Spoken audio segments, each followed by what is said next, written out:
Hari itu adalah hari Sabtu. Ayah mengajak seluruh anggota keluarganya untuk mengikuti outbound di daerah Ciater. Ayah memang sangat mencintai alam, kegiatan olahraga yang digemarinya sejak remaja adalah mendaki gunung dan menjelajahi hutan. Aku sering diajak naik gunung dan berkemah dengannya, dan sesering itu juga aku menolak ajakannya. Hari Sabtu itu aku bersedia untuk ikut. Ibu, adik, dan beberapa orang sepupuku mengikuti outbound. Kami semua memasang tenda di sebuah perbukitan kecil yang dikelilingi pemandangan hamparan kebun teh khas Ciater. Ingin membuat kami semua harus memakai pakaian super tebal. Sebagai orang yang tidak tahan dengan udara dingin, sepanjang sore hingga malam kuhabiskan dengan menyendiri dalam tenda, sementara yang lainnya sibuk memasak, membuat api unggun, dan bernyanyi diiringi suara gitar yang ayah mainkan. Suasana malam semakin ramai di luar tenda. Nyanyian keluargaku terdengar menghangatkan suasana malam yang semakin terasa dingin. Aku masih membaringkan tubuhku di atas kantung tidur sambil sesekali melongokkan kepala keluar tenda untuk melihat apa saja yang sedang terjadi. Ketika suasananya sudah agak sepi, aku mendengar sesuatu datang mendekat. Aku kenal suara ini, suara yang dikeluarkan oleh sesuatu yang tidak hidup lagi. Aku yang tadi sempat mengantuk menjadi waspada, jantungku berdetak lebih cepat daripada biasanya. Suara langkah kaki itu mulai terdengar lagi, agak berdebam, kali ini tepat di sebelah tenda. Sesuatu itu sepertinya tidak lagi berjalan, perlahan tapi mulai berjinjit seperti tengah mengendap namun dengan cara melompat-lompat. Aku semakin yakin yang mendekatiku ini bukanlah manusia. Aku kenal betul aromanya. Benar saja, di tengah debaran hati yang sudah tak menentu karena perasaan takut, muncullah sosok kepala menyembul masuk ke dalam tenda. Kepala anak perempuan sebayaku menerobos masuk menembus dinding tenda. Mata kami beradu, kami sama-sama melotot kaget. Dengan cepat kepala itu kembali mundur dan menghilang di balik dinding tenda. Aku masih diam membisu, dengan kelopak mata yang terbelah. Kaget atas pemandangan yang baru saja. Tapi itu tak lama, karena mendadak keberanianku muncul menghalau semua rasa takut yang tadi menyergapku. Aku memberanikan diri, berkata, "Hei, siapa namamu? Ayo, kemarilah temani aku." Lama aku tunggu jawaban dari pertanyaan dan ajakanku tadi, sampai akhirnya kepala itu muncul lagi di tempat yang sama. Kali ini dengan ekspresi yang jauh lebih bersahabat daripada sebelumnya. Sekarang aku baru bisa melihat wajahnya dengan jelas. Ternyata dia seorang anak perempuan. Melihat caranya masuk ke dalam tenda, sudah jelas bahwa dia bukanlah manusia. Rambutnya sebahu, berwarna coklat, terlihat sangat berminyak dan sangat tipis hingga kulit kepalanya terlihat. Wajahnya yang pucat dipenuhi bintik coklat dengan lingkaran hitam melingkari kelopak mata. Warna matanya kecoklatan namun kosong seperti tidak pernah digunakan untuk melihat kehidupan. Bibirnya terlihat biru kehitaman. Anak ini sepertinya sakit keras. Tatapan matanya dan wujud fisiknya sudah menegaskan hal itu. Seketika itu perasaan takut dan kaget berubah menjadi iba. Dengan hanya menatap matanya, aku sudah bisa merasakan derita dan kesedihan yang menderanya. Badannya mulai terlihat, dia terus mendorong tubuhnya menembus dinding tenda. Benar-benar menyedihkan. Baju putih kedodoran yang dia kenakan begitu kumal dan dipenuhi carian-carian yang terlihat seperti muntah. Aku mencium bau tidak sedap saat dia mendekat, tapi lagi-lagi semuanya bisa kuabaikan. Aku ingin berbicara dan mencari tahu apa yang sebenarnya terjadi padanya. Kuulurkan tanganku dengan penuh percaya diri, tak lagi ragu. "Hai, namaku Risa."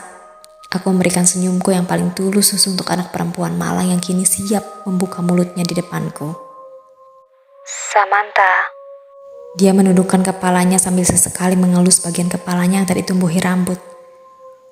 "Oh, nama yang bagus. Kamu tinggal di mana?" tanyaku lagi. Di sini. Ia masih saja datar menanggapi pertanyaan-pertanyaanku. "Kamu sendirian? Tak bersama keluargamu? Atau mungkin saudaramu, teman-temanmu?" tanyaku bertubi-tubi. Kau lucu, Risa. Mulutmu seperti bebek. Sepertinya tidak bisa berhenti bersuara. Kami saling berpandangan lalu tertawa terbahak-bahak karena ucapan Samantha barusan.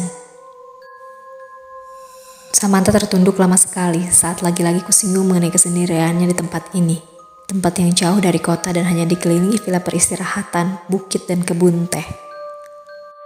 Aku sendiri menunggu orang tuaku pulang. Katanya mereka ke sana untuk menemui opa di Netherlands dan mengurus perihal tanah dan warisan yang mereka kelola. Tak akan lama. Aku menunggu mereka di sini.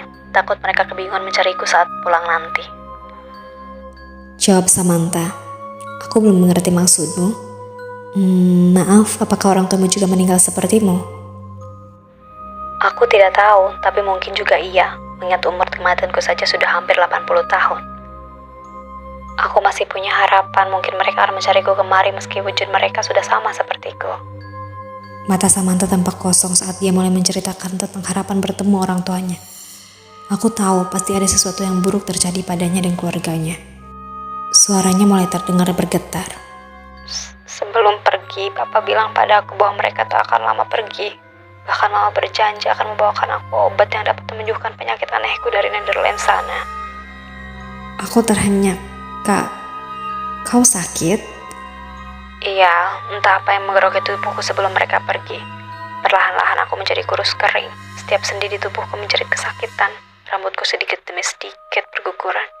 Hampir setiap pagi aku muntahkan kembali makanan yang kumakan. Hingga akhirnya, ya beginilah aku. Kali ini Samantha terlihat lebih tegar menceritakan kisah hidupnya kepadaku. Dan orang tuamu mencari obat untukmu ke Netherlands? Aku bertanya lagi. Samantha kembali menundukkan kepalanya. Kini terpaku memandangi jari-jari kukunya yang terlihat dingin dan membiru. Tidak, itu hanya bualan Mama saja. Aku tahu itu, Risa. Mereka pergi meninggalkanku di sini, menghadapi penyakitku yang mungkin membuat mereka jijik untuk terus menemaniku hingga perlahan ajal mengambil nyawaku. Aku tidak mengerti ya, tapi mungkin itu hanya perasaan negatif mengenai orang tuamu saja, Samantha. Aku yakin di dunia ini tak ada orang tua yang seperti itu. Kau tahu, bahkan binatang seperti kucing pun akan melindungi anak mereka dan menyayangi anak mereka dengan sepenuh hati. Ucapku menyemangatinya dan berharap dia mau mengangkat kepalanya yang tertunduk itu. Anak-anak kucing bernasib lebih baik daripada aku. Ibu mereka memperhatikan mereka dengan baik dan menyayangi mereka. Kalau begitu, harusnya saat dulu akan diturunkan oleh para malaikat ke dalam perut ibuku. Aku minta agar dimasukkan ke dalam perut kucing saja. Aku rela menjadi seekor binatang jika memang bisa mendapatkan kasih sayang dari orang tua kucing. Dagunya terangkat pelan lalu kemudian bisa kulihat sebersit senyuman kecut dari bibirnya yang mulai terlihat bergetar karena emosi. Kalau kau menjadi kucing, aku tidak bisa bertemu seperti sekarang. Mana bisa aku mengerti bahasamu jika kau hanya mengeong. Kami tertawa kecil bersamaan dan kini senyum kecutnya sirna, berubah menjadi senyum ceria yang untuk pertama kalinya dia tunjukkan kepadaku. Seandainya dulu aku mengenalmu, mungkin aku tak akan begitu kesepian. Kau bisa bayangkan, temanku hanya burung pipit yang jatuh dari halaman rumah karena kakinya cedera. Ya aku rawat dan kunamakan Iren. Lalu ada pengasuh bernama Rumi yang sangat jarang kusapa. Dan yang terakhir ada Asep, guru privateku. Aku benci dokter-dokter yang merawatku, sehingga aku tak menganggap mereka teman. Mereka selalu menyuntikkan segala macam cairan ke dalam tubuhku, yang semakin lemah. Mereka jahat sekali. Kau tahu, Risa, aku selalu sendirian. Papa tak mengizinkan aku bersekolah. Mama tak pernah menemaniku melewati semua penderitaan ini. Namun aku terlalu egois untuk bersahabat dengan Rumi pengasuhku, meski sebenarnya aku sangat membutuhkan dia. Aku adalah anak Netherlands yang mempunyai kualitas jauh lebih tinggi daripada orang-orang sepertimu. Awalnya aku sangat menikmati kesendirianku, karena sesendiri apapun aku masih punya mama dan papa yang kadang menyapaku, melihat gambar-gambar yang kubuat dan kutempelkan di dinding kamarku. Aku masih bisa sarapan bersama mereka meski kami tak saling berbicara atau bercerita. Aku mengerti itu, mereka berdua adalah orang sibuk yang bekerja untuk membiayaiku. Tapi lama-kelamaan, aku mulai mengeluh kesakitan hampir setiap hari. Aku hanya bisa berteriak, menjerit, meneriaki Rumi saat kepala mulai terasa hampir pecah saking sakitnya. Mama menyuruhku masuk ke dalam kamar dan mengunci diri jika gejala kesakitanku mulai kambuh. Mama bilang aku terlalu berisik sehingga konsentrasinya untuk bekerja menjadi berantakan. Samantha terus bercerita tanpa memberi kesempatan padaku untuk bertanya. Namun akhirnya Rumi yang memohon kepada orang tuaku untuk memeriksakan apa yang terjadi kepadaku. Dia menganggap sakit di kepalaku semakin janggal untuk dianggap penyakit biasa. Sudah 4 dokter berbeda yang datang memeriksa kondisi tubuhku, semuanya tak berani memberitahu mengenai penyakit yang kuderita. Tak jarang aku menjadi marah dan melempari mereka. Samantha mulai memperlihatkan emosinya yang membuat mataku terasa panas karenanya. Lalu apa yang orang tuamu lakukan, Sam? Bolehkah aku panggil namamu hanya dengan Sam? Aku motong ceritanya. Sam, itu panggilan papa padaku saat masih kecil dulu, saat dia sering mengajakku berkeliling taman di depan rumahku. Tapi tak apa-apa, Reza, tidak akan membuatku sedih. Panggillah aku sesuka hatimu. Samantha tersenyum manis menatapku. Baiklah Sam, lanjutkan ceritamu. Bisa kuhitung dengan jari kapan mama dan papa datang mengunjungiku saat aku sudah tak bisa menggerakkan tubuhku. Mereka hanya menatapku kasihan diselingi di sedikit basa-basi yang mengingatkan aku agar tak lupa minum obat atau tak lupa masukkan makanan ke dalam perutku. Lalu kemudian pergi. Ya begitulah orang tua aku, Risa. Lalu siapa yang menemanimu melewati rasa sakit yang kamu derita, Sam? Aku semakin penasaran dengan kisah yang Sam ceritakan.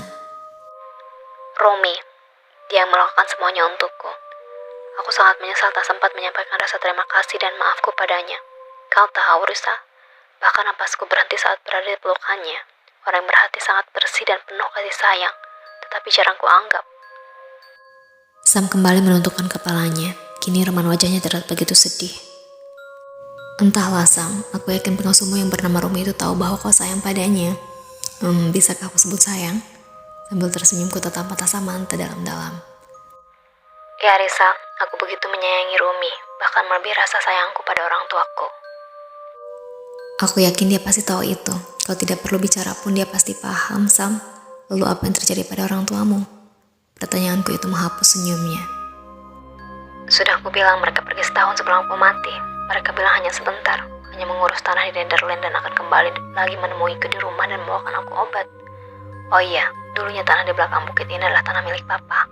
Rumahku tak jauh dari sana, namun kini sudah tak ada. Jadi orang tuamu pergi dan tak kembali, Sam? Aku masih punya keyakinan kuat kalau mereka akan datang mencariku dan membawakan mereka ke tempat yang lebih baik daripada tempatku ini. Aku masih memanggil nama mereka saat sebelum napasku berhenti. Rumi yang terus memelukku sambil berurai air mata mencoba untuk menangkapku dengan terus mengejang kesakitan. Secara tak sadar tanganku menggapai tangan Sam yang terasa sangat dingin. Ku genggam erat dan ku tatap matanya penuh iba. Betapa beruntungnya aku yang hingga kini selalu dikelilingi keluarga yang begitu menyayangiku. Keluarga yang akan menjagaku saat aku sakit meski sakitku tak pernah separah Sam. Jangan mengasihani aku, Risa. Aku baik-baik saja. Dengan berbicara denganmu saja aku sudah begitu senang. Akhirnya selama berpuluh-puluh tahun sendirian di sini, ada juga seseorang bisa kuajak bicara. Sam meluk tubuhku sambil mencium pipiku. Dingin, begitu dingin. Namun ada kehangatan yang kurasakan dari pelukannya. Sam, kau benci orang tuamu? Tanyaku. Sam langsung melotot menatapku sambil melepaskan pelukannya dari tubuhku. Untuk beberapa detik kami berdua sama-sama maku. Maafkan aku Sam, aku sangat lancang bertanya seperti itu padamu. Maafkan aku, ucapku cepat. Sam melepaskan otot di sekitar matanya. Kini matanya terpejam lemah sepertinya hendak menangis.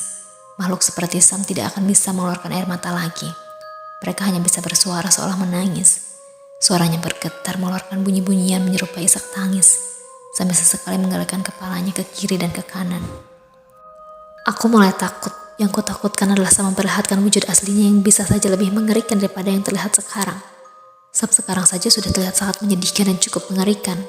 Aku tak bisa membayangkan jika harus melihatnya berwujud tengkorak yang berumur hampir 80 tahun. Aku benci mereka. Aku benci. Tubuh Sam bergetar hebat dan dia berteriak histeris di depanku. Tapi aku juga mencintai mereka. Apa salahku? Apakah menjadi sakit dan jelek itu mauku? Mereka yang melahirkanku, tapi mereka yang menantarkanku. Mereka jijik melihat kepala botakku dan kurus aku, muntahan-muntahan aku, dan yang lebih membuatku sakit. Mereka bersama aku di saat-saat aku terakhir. Aku hanya terpaku dihadapkan pada situasi tak mengenakan. Sudah Sam, aku mengerti perasaanmu. Mungkin itu hanya pemikiran negatifmu saja. Mungkin saja mereka mengalami hal buruk saat hendak pulang kembali. Kemari kan, segalanya mungkin terjadi, bukan? Tidak, Risa. Aku yakin di Netherlands sana mereka membuat keluarga baru. Melahirkan anak yang lebih sehat daripada aku. Aku baru tahu bahwa tanah papa yang begitu luas di sekitar rumahku telah dijual olehnya. Yang mereka jual hanyalah rumah yang kutinggali. Mereka kabur meninggalkanku bersama Rumi, pengasuh yang begitu menyayangiku. Emosi Samantha sudah mulai stabil. Betapapun bencinya aku pada mereka, aku masih menunggu mereka di sini, Risa. Aku masih memegang janji mereka akan pulang. Walau ya, kau tahu sendiri, itu mustahil kan? Tanganku memberanikan diri untuk menyentuh kepala Sam. Jika dia tidak bercerita tentang kisah hidupnya, aku akan berpikir 1000 kali sebelum menyentuh kepala yang setengah botak. Dan hanya ditumbuhi beberapa helai rambut coklat yang terlihat sangat lengket seperti bercampur dengan lendir. Terima kasih Risa untuk semuanya. Meski baru mengenalmu, tapi aku merasa senang dan ingin terus-menerus bersamamu. Tapi janjiku untuk menunggu kedua orang tua aku sudah melekat dalam-dalam di benakku. Aku tak mungkin mengingkarinya. Dia memeluk tubuhku erat dan terus-menerus mengatakan terima kasih di telingaku. Sepertinya cukup lama kami berpelukan hingga tanpa sadar aku terlelap tidur. Samantha yang kukenal tadi malam kini sudah tak lagi kulihat. Aku tak begitu ingat bagaimana aku tertidur. Saat aku terbangun, sinar matahari sudah samar terlihat dari dalam tendaku. Pelan-pelan kupanggil namanya, namun dia tak lagi muncul. Samantha, terima kasih telah membuatku sadar betapa beruntungnya hidupku jika dibandingkan dengan hidupmu. Betapa seharusnya aku mensyukuri apa yang Tuhan beri padaku dan kasih sayang telah keluargaku berikan untukku. Terima kasih Samantha, semoga kau bisa bertemu dengan orang tuamu.